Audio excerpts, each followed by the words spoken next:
আচ্ছা, এইটার মোটিভ আমরা এখন পর্যন্ত যতদূর জানছি সেটা যাত্রাবাড়িতে কালকে যে একটা মার্ডার হয়েছে, বাকি তিনজনও বেশ গুরুতর আহত। তো এইটা হলেন উনাদের বাড়ির যিনি রাজমিস্ত্রি, ঠিকাদার বলা যায়, উনি রাজমিস্ত্রির ইয়া করতেন, কন্ট্রাক্ট গুলা ম্যানেজ করতেন। উনার সাথে উনি রাত্রে কাজ করতেন ওই বাসার ভিতরেই। তো এরপরে কাজ করার পরে ওনার ফ্যামিলির মহিলাদের কাছ থেকে টাকা চাইছেন, আমরা যেটা এখন পর্যন্ত পাইছি।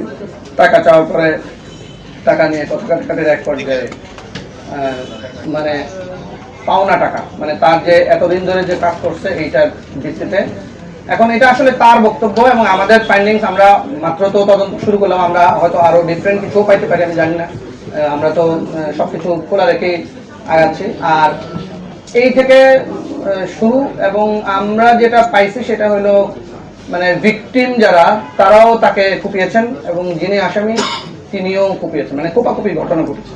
তো এখানে ভিকটিম তো আমি বললাম 4 জন, একজন মারা গেছেন, 3 জন গুরুতর আহত, 3 জন আসামিও আহত, এবং সারা বাসায় মোটামুটি রক্তাক্ত ছিল। এই আমাদের কাছে এখন পর্যন্ত এটা ফাইন্ডিংস, একটা মামলা হয়েছে, আমরা বাকি তদন্ত করবো। আর আলামত যতগুলো ছিল, মানে এখানে দা ছিল,